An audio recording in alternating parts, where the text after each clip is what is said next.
Hello students, in this session we will be discussing synopsis of topic semiconductor electronics. We begin with classification of solids on the basis of electrical conductivity. Basis of electrical conductivity, the solids are classified as metals, insulators, semiconductors. Metals possess very low resistivity or high conductivity, and resistivity of metals is of the order of 10 power minus 2 ohm meter to 10 power minus 8 ohm meter. The insulators will have high resistivity, which is nearly equal to 10 power 8 ohm meter.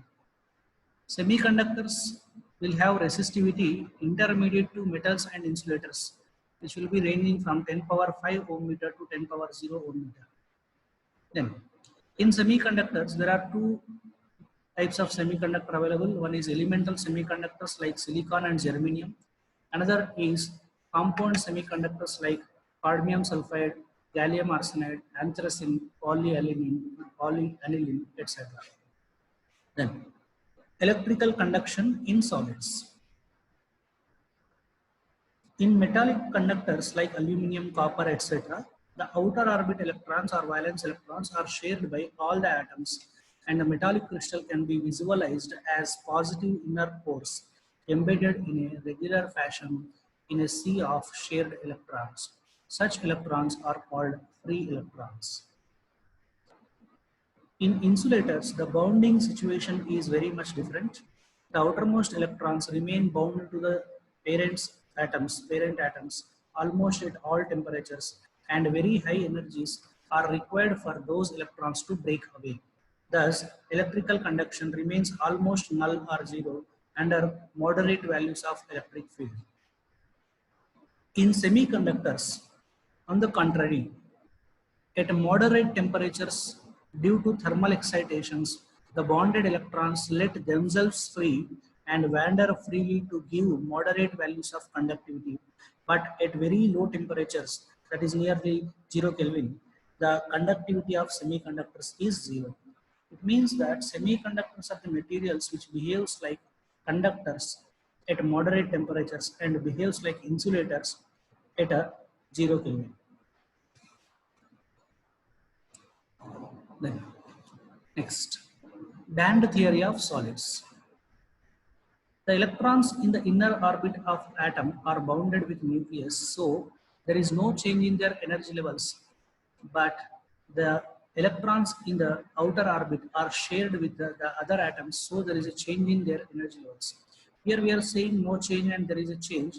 This change we are speaking about is in comparison with energies of electron when the atom is independent and electron is present in an atom inside a crystal or solid. So when atoms are individual, each and every electron, it may be in inner orbit or outer orbit, will have a unique energy value. And so we can say that they are occupying unique energy levels. But when you take a solid which is collection of large number of atoms which are put together very closely, then the electrons in inner atoms are still bounded with two nucleus, and hence there will be no change in their energy levels in much amount. But electrons in outer orbits will be influenced by other atoms, or you can say electrons in outer orbit are shared with other atoms, hence there is change in energy levels. So for the electron in a crystal, different energy levels are available than the energy of electron in independent atom. These energy levels are called energy band. So for the electrons which are in different energy levels in a crystal, will have different number of or large number of energy values available when compared to the independent atom, and these energy levels together forms an energy band. The energy band which includes the energy levels of valence electrons is called valence band. The electrons can transit in any level of upper band as per the energy gained by it, and it behave as a free electron and take part in conduction process.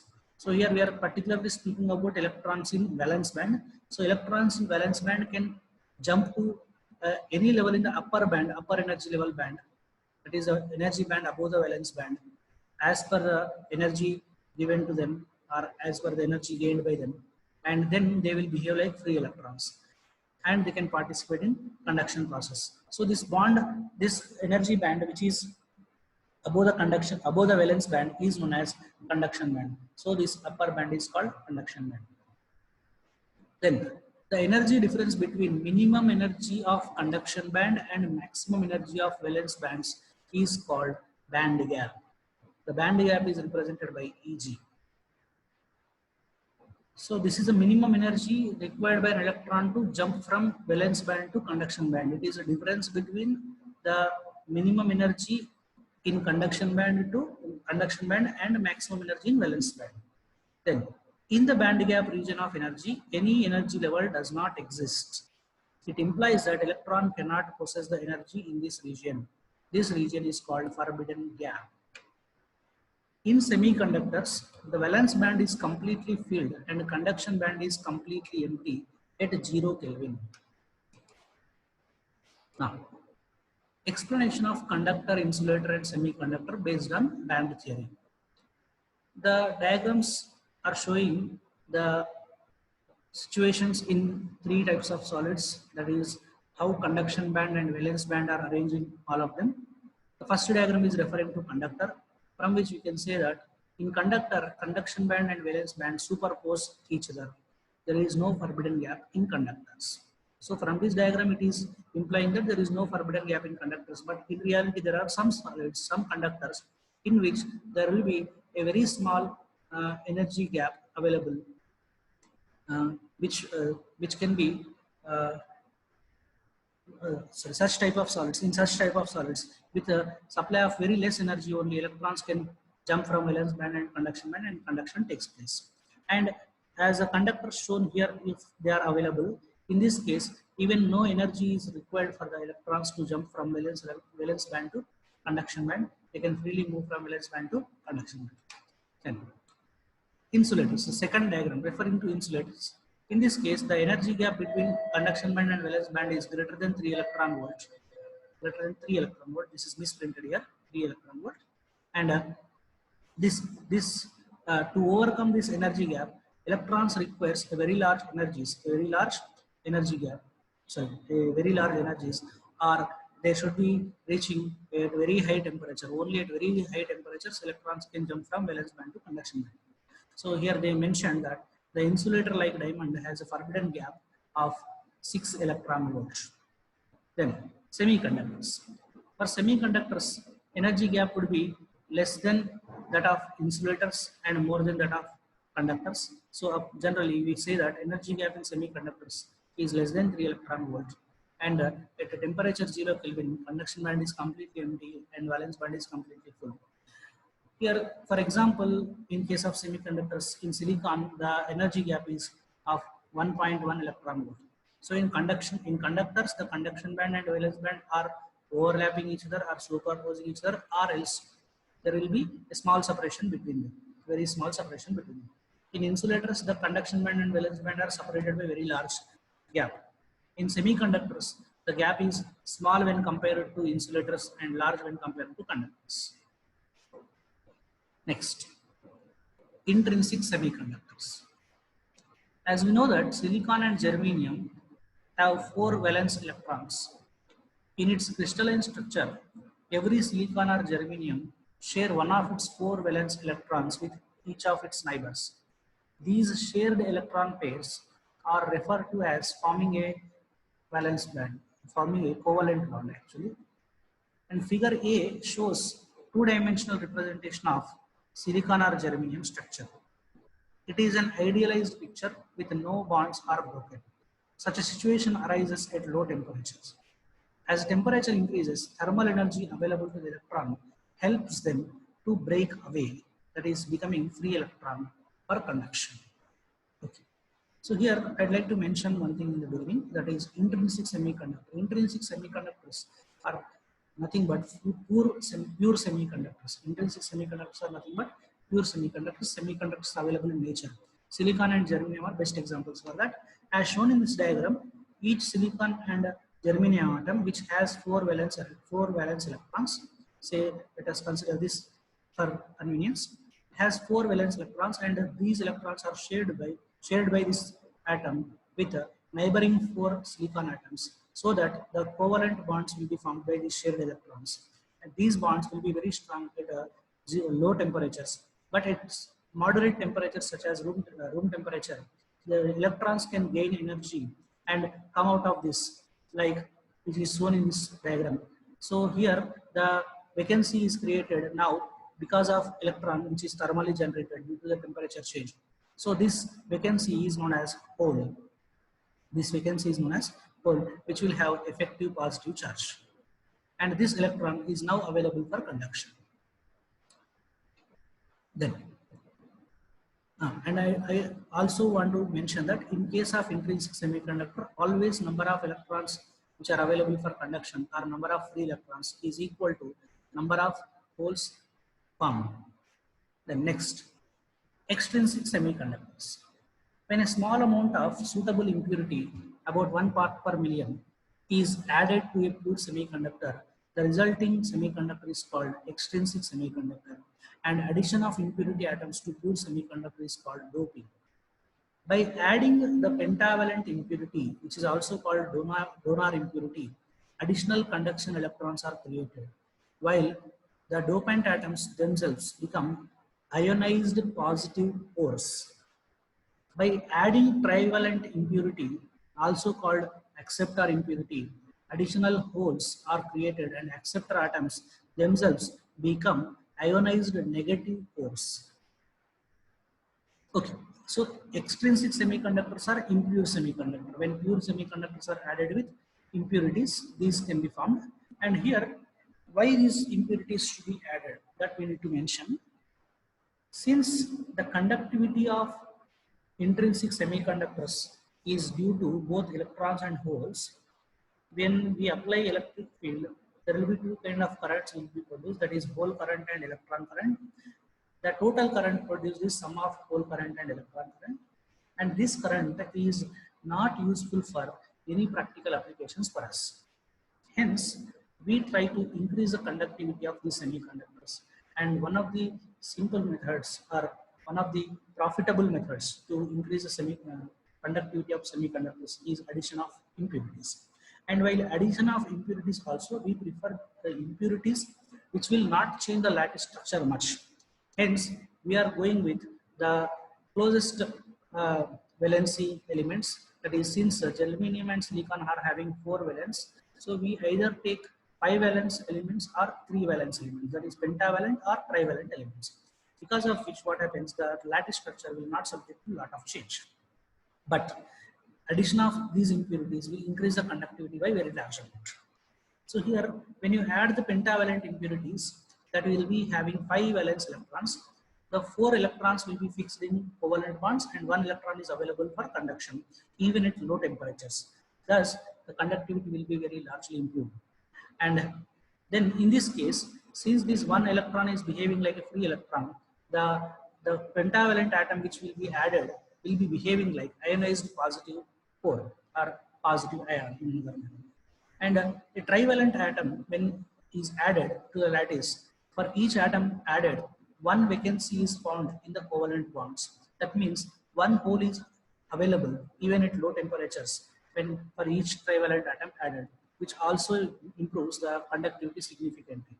And in this case, each trivalent atom added will behave like a negative core, ionized negative core. And in all these cases, the semiconductor may be intrinsic semiconductor or extrinsic semiconductor, but the crystal will be definitely electrically neutral. Hence, even the doping or addition of impurities will not change that. The crystal retains an overall charge neutrality, and also always this condition will be followed. Ni square is equal to Ne into Nh. Here Ni is intrinsic carrier concentration, Ne is number of free electrons per unit volume, Nh is number of holes per unit volume. Then for N-type semiconductors, Ne is greater than Nh. Ne is greater than Nh, and as Ne into Nh is equal to constant, Nh is suppressed. Therefore, Nh is suppressed. And for p-type semiconductors, NH is greater than Ne. So as Ne into NH is constant, Ne is suppressed in this case. So now that means we can obtain n-type semiconductors by adding pentavalent impurities to intrinsic semiconductor, and for obtaining p-type semiconductor we require a trivalent impurity to be added to the intrinsic semiconductor. Then band diagram for intrinsic semiconductors. Here when a semiconductor is in pure form, this is the energy band diagram, this is valence band, this is conduction band. The energy gap is less than 3 electron volt, and the temperature of 0 Kelvin. At the temperature of 0 Kelvin, the valence band is completely filled, but conduction band is completely empty. Now, so as already I mentioned, in intrinsic semiconductor at 0 Kelvin, valence band is completely filled and conduction band is completely empty. So intrinsic semiconductor behaves as pure insulator at 0 Kelvin. At temperature above 0 Kelvin, say room temperature, valence band is partially empty and conduction band is partially filled. Therefore, it can conduct at room temperature. This happens because as the temperature increases, the electrons in valence band can slowly travel from valence band to conduction band, and hence the conduction can start. Then, with increase in temperature, the number of free electrons in conduction band increases, as the formula suggests. N is equal to N naught power N naught into e power minus Eg divided by 2 kT. Here it should be e power minus Eg divided by 2 kT. So as the temperature increases, N value increases. Therefore, conductivity of semiconductors increases exponentially with increasing temperature. I'd like to mention the formula again. N is equal to N naught into e power minus Eg divided by 2 kT. So hence the graph suggests here, when the graph is drawn between conductivity and temperature, the graph shows that the curve is exponentially increasing curve. And jumping off an electron from valence band to conduction band is equivalent to breaking up of a bond and creation of electron hole pair. So whenever we can say, whenever we are saying an electron is jumping from valence band to conduction band, we can say that an electron hole pair is created or one covalent bond is broken. Then extrinsic semiconductors. A semiconductor in which impurity is added is called extrinsic semiconductor. First, in N-type semiconductors, here we are doing a comparative study between N-type semiconductor and P-type semiconductor. In N-type semiconductor, pentavalent impurity is added, and in P-type semiconductor, trivalent impurity is added. And in a N-type semiconductor, there is an additional energy level called donor energy level present just below the conduction band, And in case of P-type semiconductors, there is a additional energy level called acceptor energy level just above the valence band. Then, in N-type semiconductors, value of number of free electrons per unit volume is much larger than value of number of holes per unit volume. But Ne into NH is equal to Ni square. Similarly, in the same manner, in P-type semiconductor, NH is much larger than Ne, but Ni square is equal to Ne into NH. And in either cases, the semiconductors are electrically neutral. And for a semiconductor, the conductivity is given by the expression sigma is equal to E into Ne mu E plus Nh mu H, where E is a charge of electron, magnitude of charge of electron 1.6 in 10 power minus 19 coulomb. Mu E is mobility of free electrons, and mu H is mobility of holes. And Ne is number density of free electrons or conduction electrons, Nh is number density of holes. Number density is number per unit volume. Then this is mu E, which is mobility, as we already learned in current electricity chapter. It is equal to drift velocity per unit electric field applied. So mobility of electron is drift velocity of electrons per unit electric field applied. Mobility of holes is drift velocity of holes per unit electric field applied. Then PN junction. See, in order to get more and more conductivity using semiconductors, this idea of PN junction is developed. If you take a P-type semiconductor crystal, or if you take an intrinsic semiconductor and dope one half of it with P-type impurity or trivalent impurity, and the other half with N-type impurity, then the intermediate to this P and N regions we'll get a PN junction formed, and how this PN junction will form and how what happens during that formation of PN junction will be studied in this process. And PN junction is represented in diagrams in this manner with a arrowhead followed by a vertical line. This arrowhead is representing p-type semiconductor part and n-type semiconductor part is represented by this vertical line. Then now, so when initially the doping is done like this, like one semiconductor crystal, pure semiconductor crystal is half doped with p-type impurity, half doped with n-type impurity. Then due to concentration difference, diffusion of holes from P to N and diffusion of electrons from N to P takes place.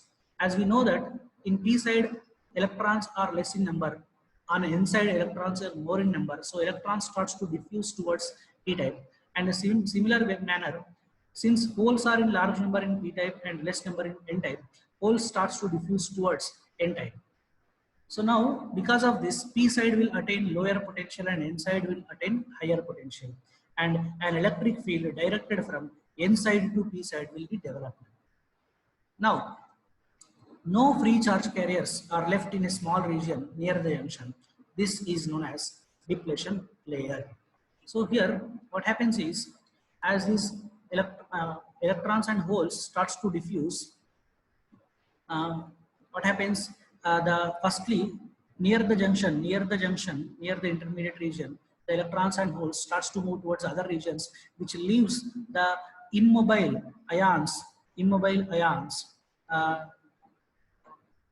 present at this region, and this region of immobile ions which is deprived of moving charge carriers is called as depletion region. In this region, there will be no mobile charge carriers present. And now, due to the electric field which is developed from N side to P side, there will be also motion of minority charge carriers. Like in case of N type, holes are minority charge carriers. They will be moving in the direction of applied electric field from N side to P side due to the concept of drift. In the same manner, the electrons which are present in P type, which are minority charge carriers, will start to move towards the other region under the effect of electric field. So there will be two concepts. One is diffusion of majority charge carriers and one will be drift of minority charge carriers. These two processes will be taking place in this process of formation of PN junction. So in diffusion current, due to this, there will be two types of currents. One is diffusion current, one is drift current. Diffusion current will be directed from P side to N side. Drift current will be directed from N side to P side. And the net current will be zero in general. So here diffusion current is a current flowing from P side to N side due to diffusion of electron from N side to P side. This is due to majority charge carriers. Here I can also say that this diffusion current is also due to diffusion of holes from P side to N side. Then drift current. Drift current is a current flowing from N side to P side due to the drifting of newly created charge carriers or minority charge carriers.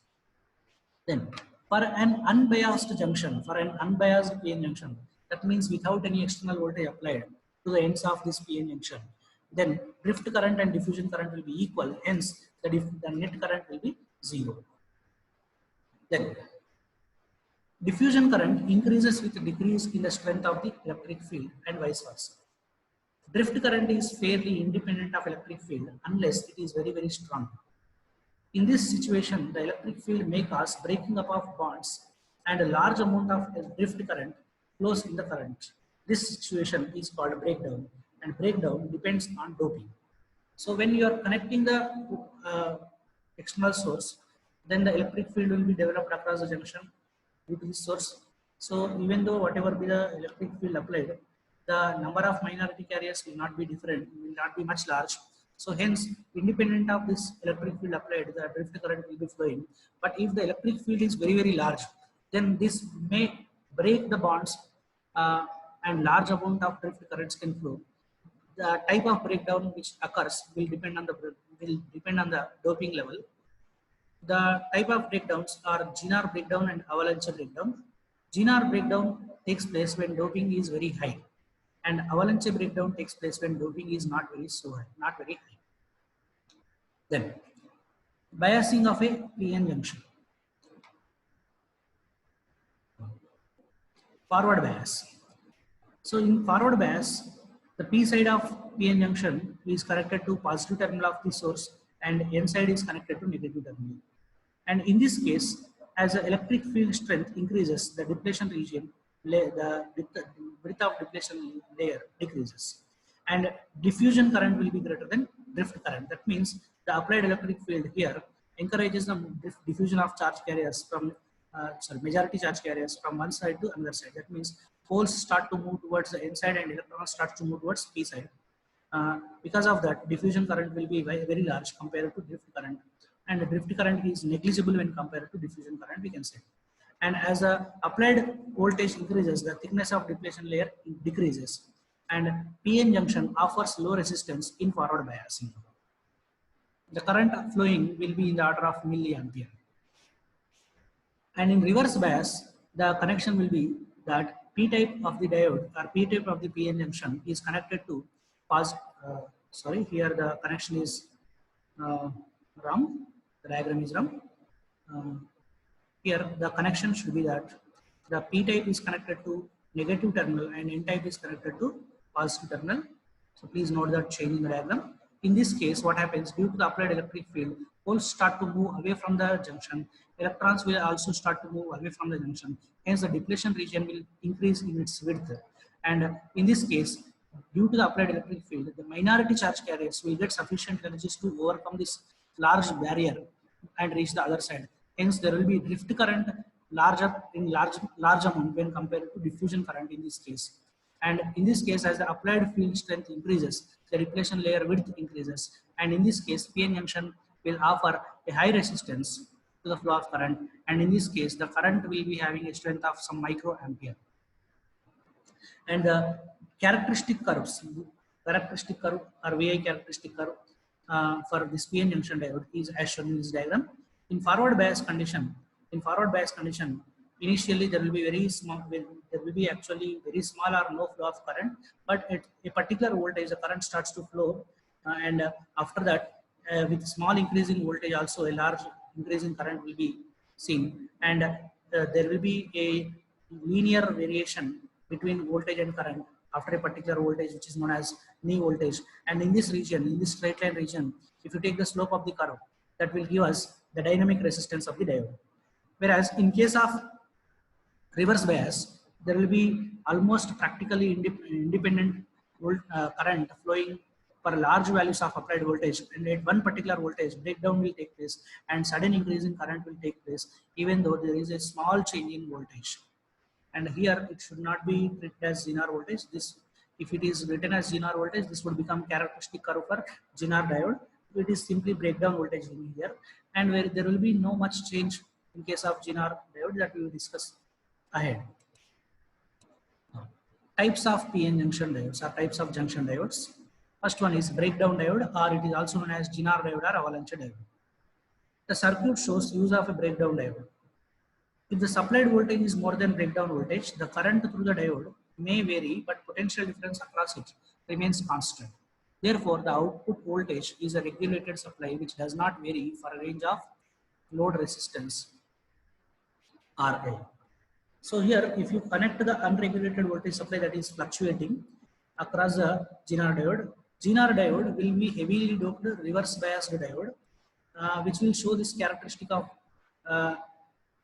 having large amount of current flowing through it without change in without change in voltage across it after the breakdown taking place. So the voltage applied, if it is greater than the breakdown voltage and the circuit is such that the Zener diode is in reverse bias, then any increase or decrease in this unregulated voltage supply will appear across this series resistance connected, but there will be change in current throughout the circuit, and the voltage across the Zener is maintained constant, and that constant voltage will be appearing across our load resistance as a regulated voltage output.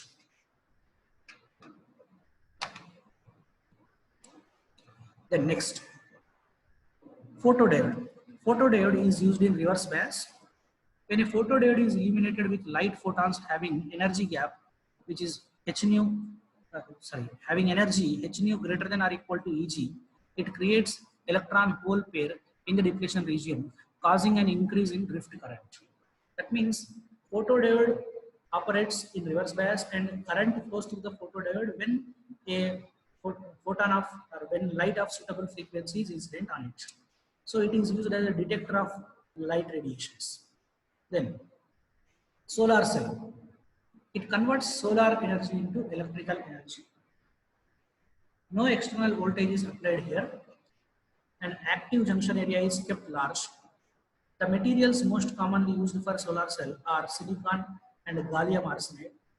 The solar radiations received by us have a maxima near 1.5 electron volt. So semiconductors with energy gap less than 1.5 electron volts are more useful so that they can absorb a maximum of radiation.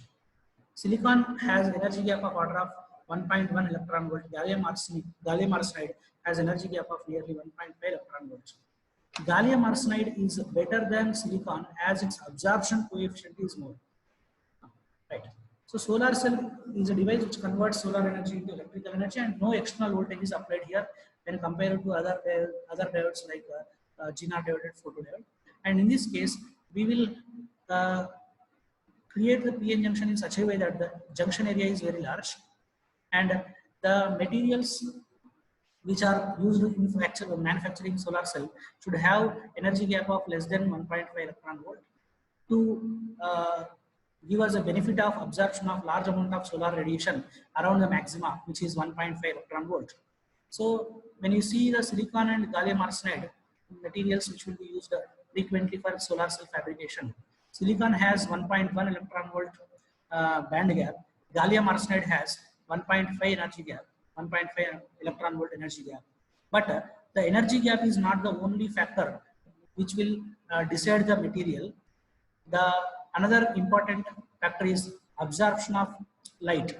That is the material which can absorb more number of photons for in case of for the same surface area available will be also important. Gallium arsenide can absorb light better than silicon.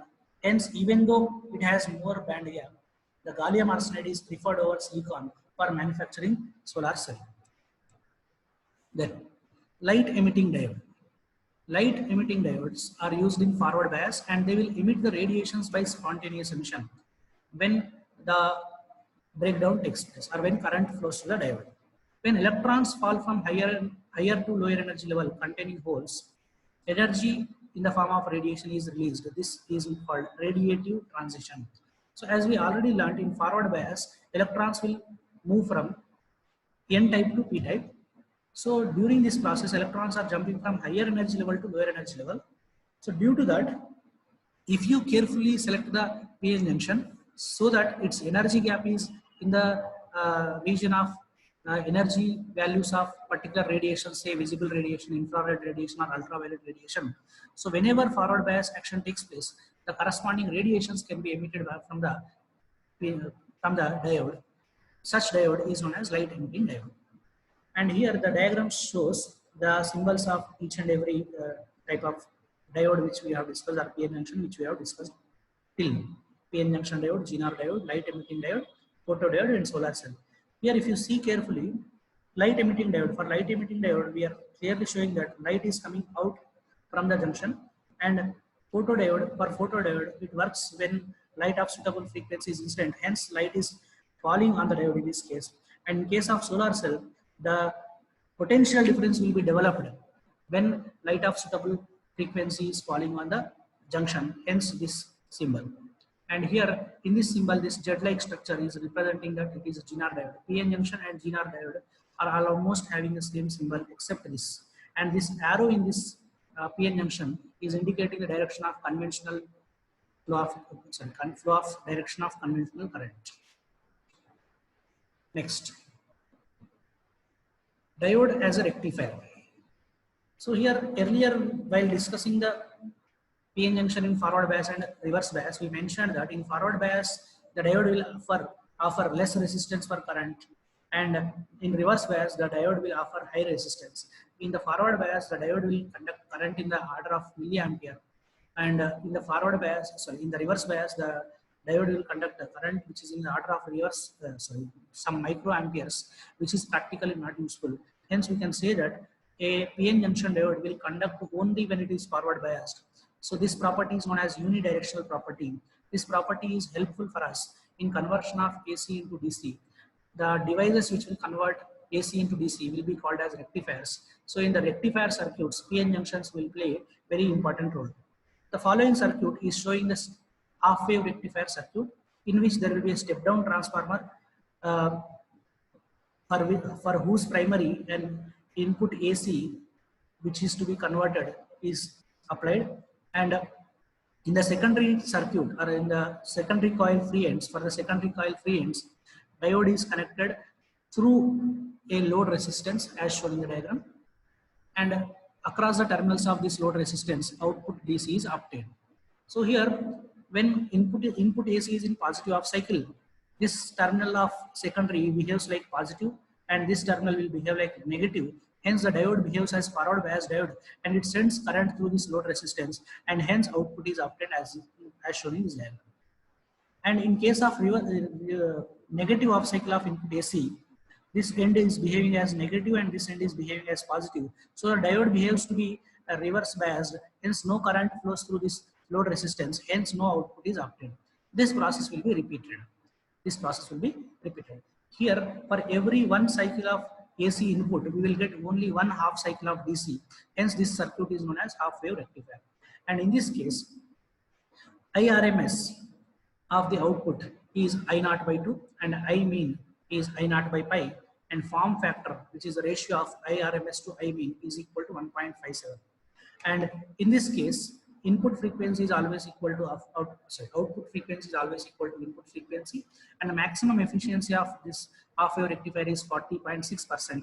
And here the ripple factor, that is probably I can define it as the AC component ratio of AC component to DC component available, that is root of IRMS square divided by I mean square minus 1, which is equal to 1.21.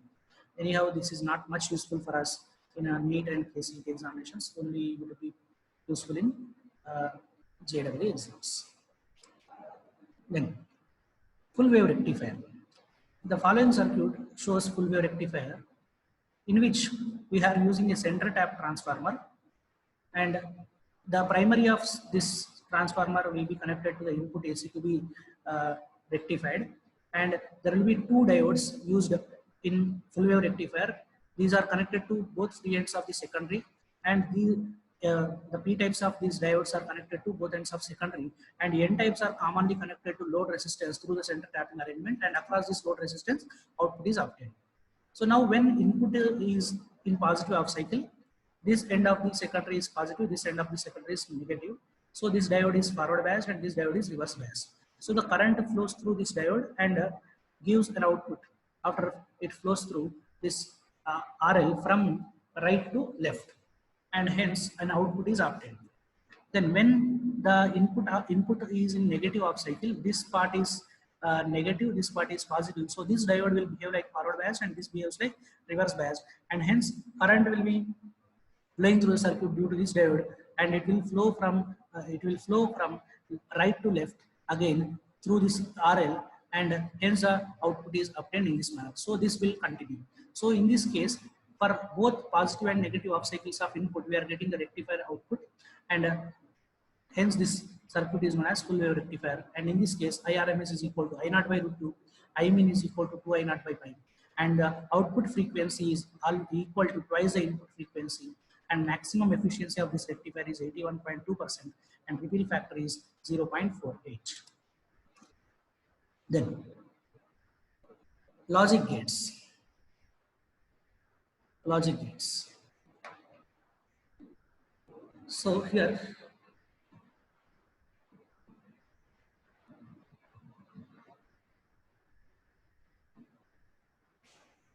okay, just leave about number of probabilities in logic gates is 2 power n, where n is the number of inputs. In the following diagrams, A, B, and C represent respectively the truth table, symbol, and equivalent electrical circuit.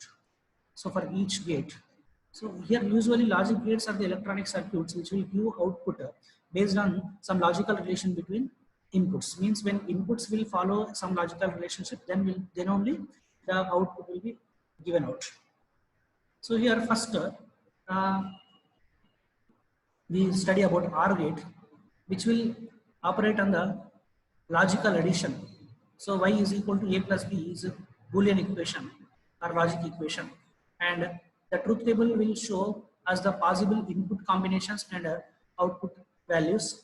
And in this case, the circuit diagram of OR gate is shown in this manner, and the electrical equivalent is this switching in using bulb and switches.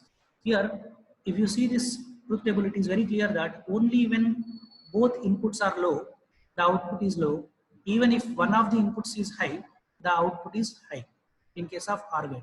So, which we can say that here only when both the switches are off, the current bulb will not glow. Even if one of the switches is on, the bulb will glow. So, this is why this is equivalent circuit to OR gate. So OR gate will behave like switches in parallel combination.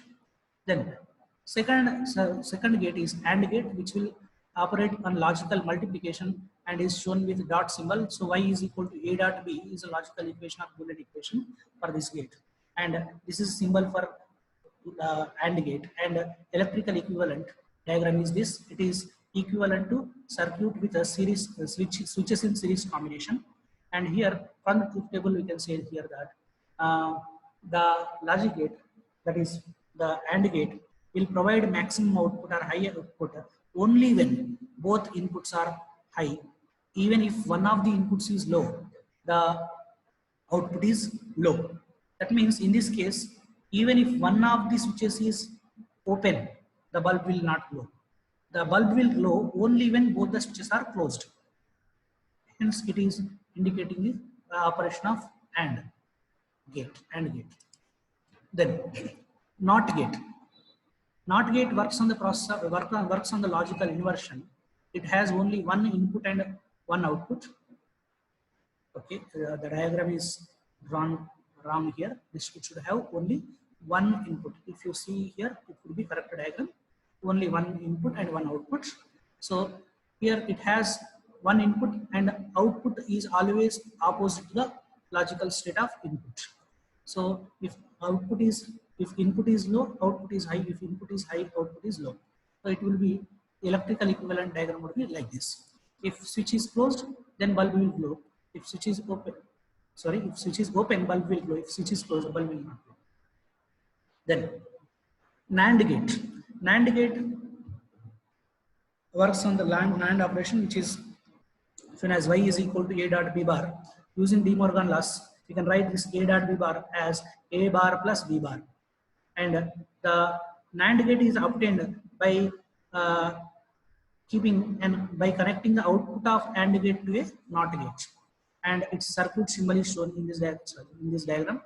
And the equivalent circuit is shown here. And this gate will provide us high output when one of the inputs, at least one of the inputs is low, and it provides high output when both the inputs are high. Then NOR gate. NOR gate Boolean equation is given by y is equal to a plus b bar or NOR operation. So here from De Morgan laws we can write a plus b bar is equal to a bar dot b bar. The NOR gate is obtained by connecting the output of OR gate to input of NOT gate, and the circuit diagram or logic diagram is shown here, and its electrical equivalent is shown here. And it is the gate which gives high output only when both inputs are low. If at least one input is high, the output is low. Then exclusive OR gate or XOR gate. Its output is given by the logic equation y is equal to a bar dot b plus a dot b bar, and its circuit symbol is as shown here, and its output will be high when at least one of the inputs is when one input is high and one input is low. When both inputs are low, output is low.